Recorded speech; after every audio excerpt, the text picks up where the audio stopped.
El día que mi hija no me invitó a su boda, fue el mismo día que empezó a planear cómo quitarme todo lo que yo había construido. Quiero que te quedes con eso por un segundo. No una sola cosa, todo. Pero me estoy adelantando porque esa ni siquiera es la parte más indignante de esta historia.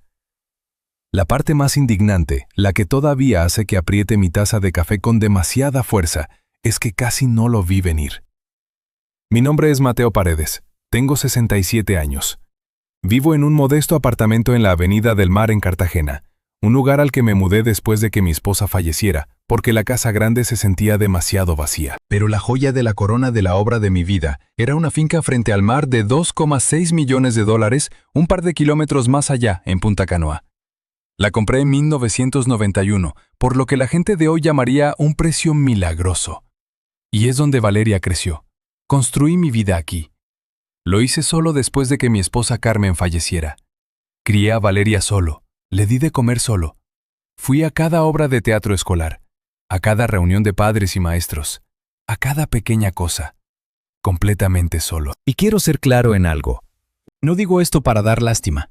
No digo para que entiendas lo que significa un «me lo debes», viniendo de alguien que creció sin que le faltara absolutamente nada. Bienvenido a la venganza cruda de papá. Dale a ese botón de me gusta, déjame un comentario abajo contándome desde dónde nos estás viendo. Esta historia te va a llevar a un viaje profundo. Era un martes. Lo recuerdo porque los martes siempre voy a la cevichería.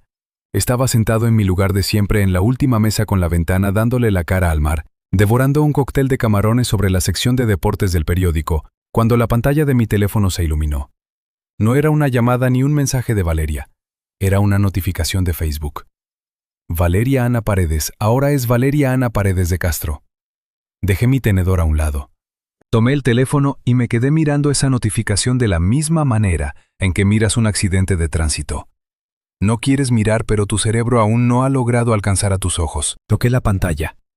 Y ahí estaba ella, mi hija, en un vestido blanco sobre una playa en San Andrés. San Andrés ni siquiera aquí en Cartagena. Ni siquiera pudo hacerlo en un lugar por donde yo la hubiera llevado a pasear 100 veces. Estaba riendo sosteniendo un ramo de flores. Su nuevo esposo Roberto sonreía a su lado con esa cara de quien acaba de ganarse la lotería. 112 me gusta, 43 comentarios. 0 invitaciones enviadas a su padre. Se ve hermosa, pensé, y me odié a mí mismo por pensarlo tan rápido. Puse el teléfono boca abajo sobre la mesa. Volví a tomar mi comida. Di un bocado. No me supo a absolutamente nada. Esto es lo que necesitas entender sobre Valeria y Roberto. A Valeria la crié yo. A Valeria la conozco. Valeria tiene los ojos de su madre, la terquedad de su abuelo, y una manera de reescribir la historia que, honestamente, debería ser objeto de estudio académico. Roberto Castro, de 43 años, es, y quiero ser muy preciso aquí, el equivalente humano a un apretón de manos firme que dura 3 segundos de más. Un pipo de finanzas. La clase de hombre que te llama Mateo la primera vez que te conoce y dice cosas como «excelente hacer sinergia», cuando en realidad solo quiere decir «hola». Nunca me cayó mal Roberto. Quiero ser justo. Simplemente nunca confié del todo en la forma en que miraba mi casa. La primera llamada de Valeria llegó 4 días después de la publicación en Facebook. No para pedir perdón, sino para dar explicaciones. Papá, sé que probablemente ya lo viste. Lo vi. Fue todo muy de último minuto. Queríamos algo íntimo.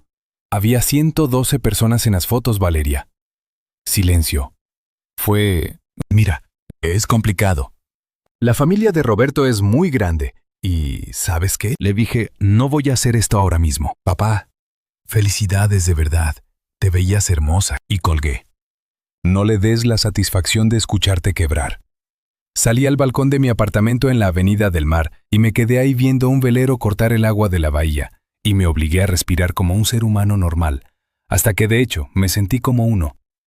Eso me tomó unos 40 minutos. Ahora aquí es donde la cosa se pone interesante, y necesito que te quedes conmigo, porque esta es la parte que la mayoría de la gente no nota. Aquí es donde casi me juegan sucio. Las llamadas empezaron a volverse regulares después de eso. Valeria reportándose. Valeria preguntando cómo me sentía. Valeria recordando de repente que su padre existía. Papá, ¿cómo está la casa de Punta Canoa? ¿La estás pudiendo mantener bien? Tienes 67 años. Deberías ir pensando en tus planes a largo plazo, papá. Roberto dice que trabajas demasiado. Nos preocupas. Mira, si tú hubieras escuchado esas llamadas, habrían sonado amorosas, llenas de preocupación, casi tiernas. Pero tengo 67 años. He estado en el negocio de bienes raíces comerciales por 4 décadas. He leído miles de contratos. Sé reconocer una trampa cuando la escucho. Están construyendo algo, pensaba yo, cada vez que colgaba el teléfono. Esto es una pista de aterrizaje. Están pavimentando una pista. Yo solo no sabía cuándo iba a aterrizar el avión. Aterrizó un jueves por la mañana a principios de septiembre. Se estacionaron en la entrada de mi casa a las 10 en punto. Roberto traía café de una cafetería fina y me trajo uno a mí también. Negro justo como me gusta. O lo había investigado o Valeria se lo dijo. Daba igual. Mateo, el clima está increíble este septiembre. Estás viviendo el sueño, campeón. ¡Campeón! ¡Pasen!, les dije. Nos sentamos en la sala. Valeria no dejaba de tocar las cosas. La repisa de la chimenea, el librero, la lámpara de cerámica de su madre. En la mesa auxiliar con una mirada distante que nunca antes le había visto. No está de visita. Hay algo más. La conversación empezó despacio. Roberto habló de su firma de inversiones. Valeria me preguntó si ya había comido. Hablamos del clima durante aproximadamente una era geológica, y luego Roberto se inclinó hacia adelante, apoyó los codos en las rodillas y sonrió. Mateo, queríamos hablar contigo sobre la propiedad de Punta Canoa. Ahí estaba. Ajá. Me aclaré la garganta. Y asentí. Valeria y yo hemos estado pensando. La miró de reojo. Ella asintió justo a tiempo. Tienes este increíble activo sentado ahí. Y con el mercado como está, y contigo ya sabes, llegando a esa etapa de la vida. Llegando a esa etapa de la vida. Como si yo fuera una rueda de queso a punto de caducar. Simplemente tiene sentido que se quede en la familia. Valeria es tu única familia, Mateo. Y nosotros la cuidaríamos. La cuidaríamos muy bien. Miré a Valeria. Ella me devolvió la mirada con esos ojos grandes, los ojos de su madre, y pronunció las palabras, en voz baja, ensayadas, como si las hubiera estado practicando en el auto de camino hacia acá. Papá, me debes esto. Soy tu única familia. Debería pasar a nosotros. La habitación se quedó en absoluto silencio. El viento de la bahía golpeó la ventana una vez. La sonrisa de Roberto se mantuvo fija esperando. Y yo, Mateo Paredes, 67 años, Cartagena, un hombre que nunca en su vida ha volteado una mesa a patadas, aunque lo haya pensado. Asentí lentamente. Dejé mi café en la mesa y pronuncié las 4 palabras más tranquilas que he dicho en toda mi vida. Déjenme hacer una llamada. Valeria exhaló. Literalmente exhaló como si hubiera estado conteniendo la respiración. Cree que acaba de ganar. Caminé hasta mi estudio. Cerré la puerta detrás de mí y me quedé allí un momento en la quietud. Luego tomé mi teléfono y marqué un número al que no había llamado en 8 meses. Guillermo, dije cuando contestó. Soy Mateo. Necesito verte. Hoy si es posible. ¿Todo está bien?, preguntó mi abogado. Miré la puerta cerrada del estudio. Escuché a Roberto decir algo al otro lado. Escuché a Valeria reír relajada, aliviada. Sí, dije en voz baja. Todo está perfecto. Pero esto es lo que Valeria no sabía. No sabía sobre la conversación que yo había tenido 6 semanas atrás. La que lo cambió todo. No sabía de la llamada telefónica que yo ya había hecho antes de hoy, antes de su discursito ensayado. No sabía que yo había visto venir esto desde la publicación de Facebook. Y absoluta, categóricamente, no sabía lo que yo ya había puesto en marcha. Pero aún no llegamos a la detonación. Hay algo que nadie te dice sobre ser padre. En el instante en que sostienes a ese bebé, a ese pequeño ser humano gritando completamente indefenso, haces un contrato silencioso con el universo. No firmas nada, nadie es testigo, pero es vinculante. Más vinculante que cualquier documento que Guillermo Reyes haya redactado en sus 29 años ejerciendo el derecho. El contrato dice, le daré a este niño todo lo que yo nunca tuve. Yo firmé ese contrato en la sala de partos de la clínica una mañana de febrero, cuando Valeria Ana Paredes llegó al mundo pesando menos de 3 kilos. Y en algún punto del camino, aún no estoy del todo seguro de cuándo Valeria decidió que ese contrato solo funcionaba en una dirección. Manejé hasta la oficina de Guillermo ese mismo jueves en que Valeria y Roberto se quedaron sentados en mi sala exhalando de alivio. Yo todavía sostenía el vaso de café de Roberto en la mano. Ni siquiera me lo había terminado. Guillermo me miró desde el otro lado de su escritorio. Luego miró el vaso de café y luego volvió a mirarme. Tienes cara de ser un hombre que acaba de sobrevivir a algo, me dijo. En eso ando, le respondí. ¿Qué tan rápido puedes mover un traspaso de propiedad? Se recostó en su silla y entrelazó las manos. Depende de a dónde vaya. Al hogar infantil Puerto Esperanza, allá en la calle de la aduana. Guillermo no parpadeó de inmediato. Dejó que las palabras se asentaran como sedimento. Mateo, ya hablé con el director Eduardo Cobian. Está esperando mi llamada. ¿Cuándo lo hiciste? Hace 6 semanas, Guillermo. Empecé con esto la mañana después de ver aquella publicación en Facebook. Otro silencio. Cuéntamelo todo, me pidió. Así que se lo conté. Le hablé de la publicación en Facebook de la boda de la que me enteré por una notificación de los 4 días de silencio, seguidos por las llamadas de Valeria que lenta, cuidadosa y metódicamente empezaron a volar en círculos sobre la propiedad de Punta Canoa, como un halcón que se creía sutil. Roberto es el arquitecto, le dije. Valeria es el vehículo de entrega. Ella sabe que no le diré que no a la cara de la misma manera en que se lo diría a él. Ella sabe que la miro y veo a su madre. Guillermo asintió despacio. ¿Qué estás sintiendo, Mateo? Ahora mismo, honestamente...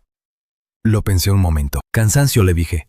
No estoy enojado, solo cansado y con la mente clara. Me siento muy claro. ¿Claro en qué sentido? Claro como que sé exactamente lo que estoy haciendo y exactamente por qué. Sin neblina mental, sin dudas de último minuto. Hice una pausa. ¿Eso te asusta como mi abogado? Un poquito, dijo Guillermo, pero ya estaba sacando una libreta de apuntes de Gales. Ahora déjame hablarte de Puerto Esperanza, porque no es solo el lugar a donde iba a parar la casa. Es de donde yo vengo. No literalmente. Nunca fui un niño huérfano del Estado, pero estuve lo suficientemente cerca como para que la diferencia parezca solo un tecnicismo.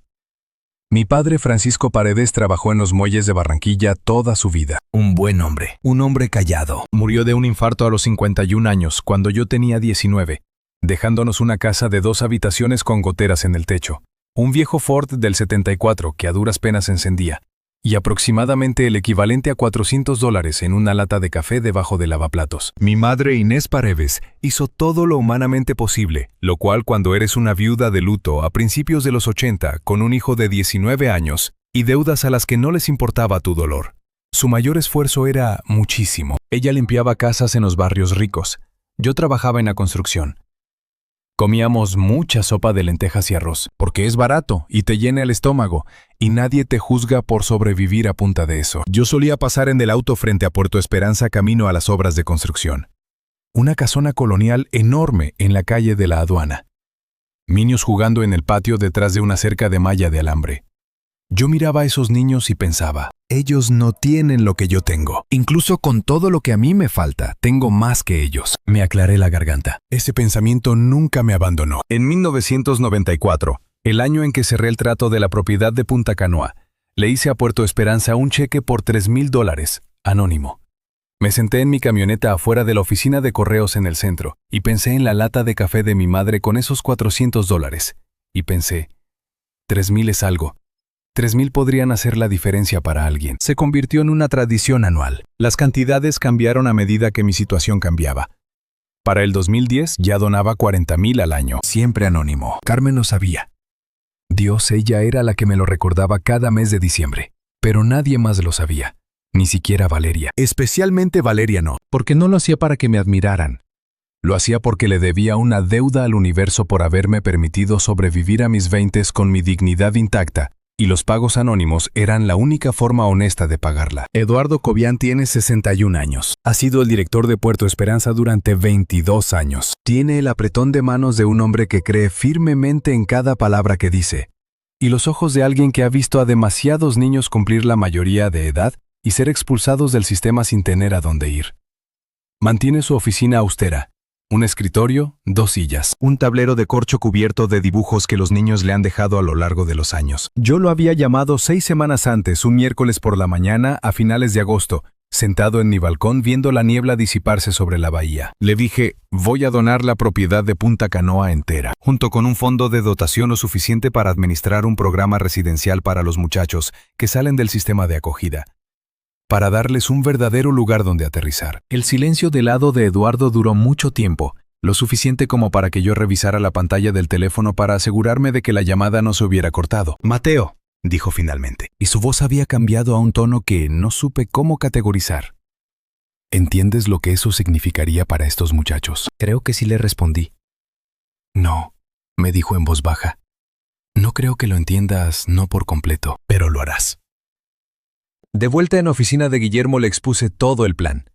Traspaso total de la propiedad, la casa de 2,6 millones en Punta Canoa, a nombre del Hogar Infantil Puerto Esperanza, un fideicomiso benéfico irrevocable y una dotación de capital adicional de $2 millones, las ganancias líquidas de la venta de una plaza comercial que ya estaba finalizando en el centro. En lugar de transferir ese dinero a mis cuentas personales, redirigí el pago completo directamente al fideicomiso, lo suficiente para financiar el programa residencial durante toda una generación. Guillermo escribió y escribió, y no dijo nada durante un largo rato. Finalmente levantó la mirada. Valeria no recibe nada. Valeria recibe una carta, le dije, y una fotografía. Mateo. Ella me dijo que yo le debía esto. Guillermo, ella se sentó en mi sala y me dijo que yo le debía una propiedad de $2,6 millones, con la misma ligereza con la que me pediría que le pasara la sal. Es tu hija. Lo es, le respondí, y la amo. La amaré hasta el día en que me metan bajo tierra, pero el amor y la deuda no son la misma cosa. Y alguien debió haberle enseñado eso hace mucho tiempo. Hice una pausa. Se lo estoy enseñando ahora. Guillermo me miró durante un largo instante, y luego hizo clic con su bolígrafo. De acuerdo, me dijo. Dame 3 semanas. Esas 3 semanas fueron las más extrañas de mi vida. Valeria llamó 2 veces. Ambas veces cálida, fresca, confiada. Las llamadas de una mujer que cree que el papeleo es solo un trámite más. Papá Roberto estaba pensando que tal vez podríamos pasar por la casa de Punta Canoa el próximo fin de semana, solo para ir sintiendo el espacio. Ya sabes, empezar a pensar en... Yo te aviso, le dije. Oh, ok. ¿Todo está bien? Perfecto, respondí. ¿Cómo estuvo la luna de miel en San Andrés? Ya estamos de regreso en la ciudad, papá. Cierto, dije. Por supuesto. Colgué el teléfono, me quedé de pie en mi cocina en la Avenida del Mar, y me permití exactamente 30 segundos para sentir todo el peso de lo que estaba a punto de hacer. 30 segundos. Luego puse a calentar el agua para el café. Si llevas escuchando hasta aquí, deja tus pensamientos en los comentarios. Dale al botón de me gusta de una vez y asegúrate de estar suscrito. El papeleo se terminó un martes por la mañana, en la oficina de Guillermo, frente a la ventana que daba a la bahía. La luz de octubre entraba dorada y plana reflejándose en el agua. Firmé mi nombre en 4 lugares distintos. Guillermo notarió los documentos. Su asistente firmó como testigo. Guillermo deslizó la carpeta por el escritorio cuando terminamos y no dijo nada por un momento. Solo me miró. ¿Estás bien?, me preguntó. Pensé en Carmen en aquella mañana de febrero en la clínica, en la sopa de lentejas y los $400 en una lata de café, y en un muchacho de 19 años manejando frente a una cerca de alambre, viendo a los hijos de otras personas jugar. Sí, le dije. Creo que por fin no estoy. Le di la mano a Guillermo, bajé las escaleras pasando por la joyería y salí a la calle del centro. Caminé hasta mi auto. Tenía una parada más que hacer. La casa de Punta Canoa estaba vacía cuando llegué. Recorrí cada habitación por última vez, despacio, sin prisa. La habitación principal donde Carmen y yo solíamos tomar café y mirar el mar los domingos por la mañana. El antiguo cuarto de Valeria, que todavía tenía esa pintura morada, en la que tanto insistió a los 14 años, la cual yo odié al principio, y luego en silencio aprendí a amar. Sonreí. La cocina donde había preparado aproximadamente 10,000 desayunos. Me quedé parado en la sala durante un largo rato. En la pared del cuadro de Carmen, una acuarela que ella había pintado, de la vista exacta desde ese mismo balcón. Azules y grises, y una fina franja de oro donde el sol tocaba el agua. Lo bajé con cuidado. Lo envolví en una manta de mudanza que había traído en la camioneta. Lo saqué de la casa. Cerré la puerta principal con llave, y me quedé allí con la palma de la mano apoyada contra la madera por un instante. Gracias, pensé.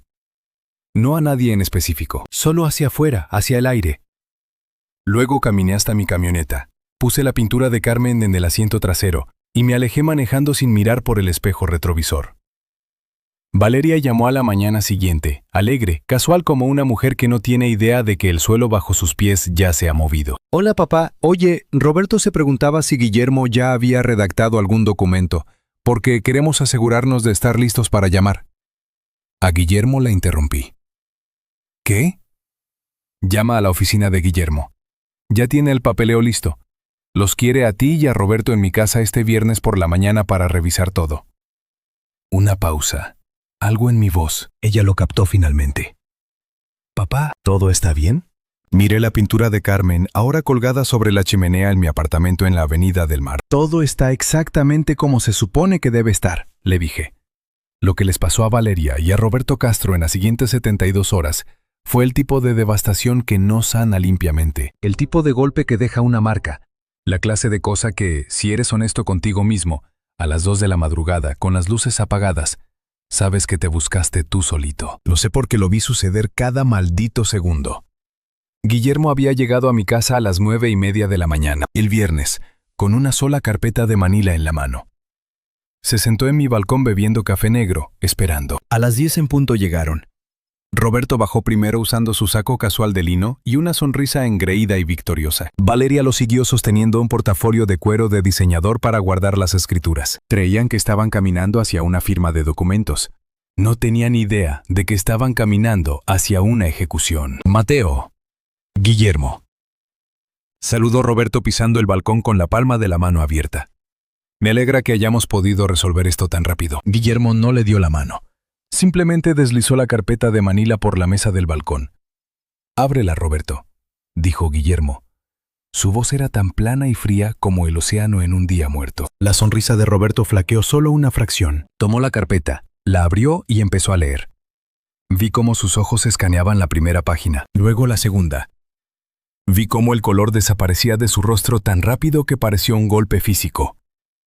La arrogancia se esfumó reemplazada por un pánico crudo y absoluto. «¿Qué es esto?», tartamudeó Roberto mirando a Guillermo con la voz quebrada.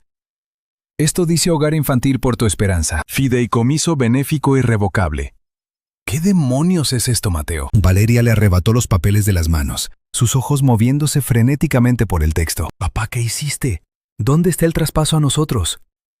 «No hay ningún traspaso a ustedes, Valeria», le dije levantándome tranquilamente de mi silla. La casa de Punta Canoa fue cedida legalmente a la fundación hace semanas.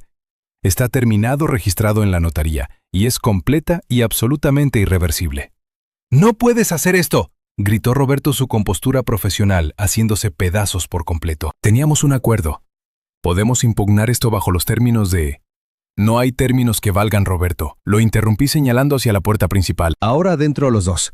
Vamos a tener una última conversación». Nos sentamos en la sala, en los mismos asientos de antes, pero con una energía completamente distinta. Antes habían entrado como si fueran los dueños del lugar.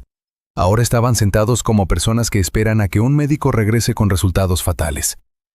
Roberto vibraba con una mezcla de furia y conmoción, mientras que Valeria solo me miraba fijamente. Su pecho subía y bajaba, las lágrimas por fin empezando a derramarse. «Papá», susurró Valeria con la voz quebrándose en esa sola palabra. «¿Por qué?». Y seré honesto contigo, ese quiebre en su voz casi me doblega. «Casi». «Resiste», me dije a mí mismo. «Espera, Valeria», le dije. «Necesito mostrarte algo». Extendí la mano al lado de mi silla y levanté la caja de zapatos. «Roberto», pronuncié su nombre de la misma forma en que le hablas a un perro que está a punto de tirar algo de la mesa. Silencio. Es definitivo. No hay nada que impugnar. Yo estaba en mis plenas facultades mentales debidamente asesorado y actuando dentro de mis absolutos derechos legales como único propietario de ese inmueble. No vas a encontrar a un solo juez en todo el país que lo vea de otra manera. Apretó la mandíbula. Teníamos un acuerdo. No teníamos tal cosa, le respondí. Tuvimos una conversación en la que tu esposa me dijo que yo le debía mi casa. Esas son dos cosas muy diferentes. Papá, volvió a decir Valeria llorando. Y seré honesto contigo. Ese quiebre casi me doblega. Casi. Resiste, me dije a mí mismo. Espera, Valeria, le dije. Necesito mostrarte algo. Extendí la mano al lado de mi silla. Lo había puesto ahí antes de que llegaran porque sabía que venían. Y levanté la caja de zapatos. Una vieja caja de Nike con los bordes desgastados por los años. La tenía desde 1987. La puse sobre la mesa de centro entre nosotros. Valeria la miró. ¿Qué es eso? Ábrela, le ordené. Ella miró a Roberto. Él se encogió de hombros impotente, posiblemente por primera vez en toda su vida adulta. Ella se inclinó hacia adelante y abrió la caja.